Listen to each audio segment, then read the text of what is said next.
বৈষম্য বিরোধী ছাত্র আন্দোলনে বগুড়ায় গুলিবিদ্ধ হওয়ার ৪৮ দিন পর মারা গেল কিশোর জুনায়েদ ইসলাম রাতুল।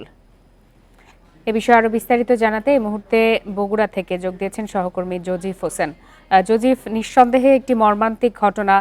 এই মুহূর্তে শিক্ষার্থী রাতুলের মরদেহ ঠিক কোথায় অবস্থান করছে, আপনার কাছে সর্বশেষ কি তথ্য রয়েছে?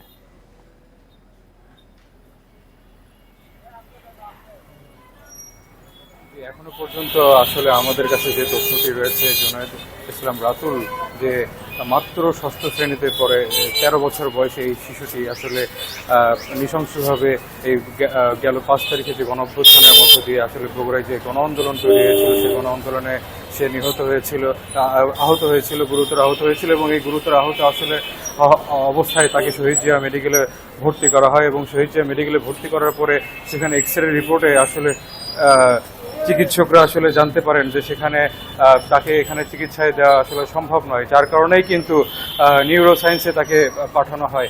তো সেই ক্ষেত্রে আসলে এখন আমরা আসলে যতদূর জানতে পেরেছি, বৈষম্য বিরোধী বগুড়ায় যারা শুরু থেকে আন্দোলনের সাথে ছিলেন তাদের মাধ্যমে জানতে পেরেছি যে আজকে দুপুর ২টায় কিন্তু কেন্দ্রীয় শহীদ মিনারে তার যে মরদেহ সেটি নেওয়া হবে এবং তাকে শ্রদ্ধা জানানো হবে।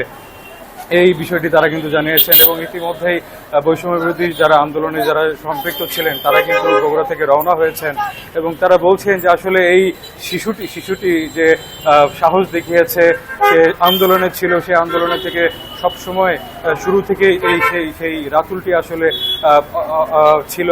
তো এইরকম একটি মৃত্যু তারা কিন্তু কোনোভাবে কামনা করছিল না। তো এখন আসলে আমরা আসলে তার পরিবারের স্বজনদের সাথে কথা বলার চেষ্টা করেছিলাম, আসলে তারা সেরকম কোনো কথা বলার পরিস্থিতিতে নেই বলে আমাদেরকে তারা জানিয়েছেন, যার কারণে শুধু এটুকুই জানতে পেরেছি যে তারা যতটুকু পারে সম্ভব তার সন্তানকে বাঁচানোর জন্য তারা চেষ্টা করে গেছেন। তাদের সর্বস্ব দিয়েও কিন্তু তারা তার সন্তানটিকে বাঁচাতে পারেননি।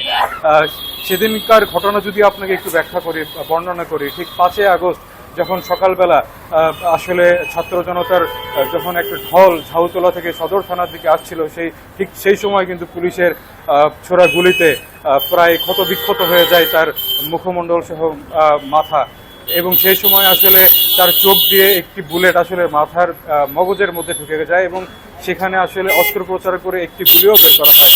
এই পরিস্থিতিতে আসলে চিকিৎসকরা বলছিলেন যে তার বাঁচা মরার যে সম্ভাবনা সেটি কিন্তু একেবারেই ক্ষীণ ছিল এবং যদি বেঁচেও যায় তাহলে কিন্তু সে দুই চোখে কোনো চোখে দেখতে পারতো না, সেই কথাও কিন্তু তারা জানিয়েছিলেন। তো আসলে এই শিশুটির মরদেহ আসলে কখন নাগাদ আনা হবে এই ব্যাপারে কিন্তু এখনো পর্যন্ত নিশ্চিত কোনো কিছুই এখনো আমাদের কাছে তথ্য নেই। তো এই তথ্যটি যদি পাই তাহলে আপনাদেরকে সেটি জানানোর চেষ্টা করব। জজিফ হোসেন, আপনাকে ধন্যবাদ।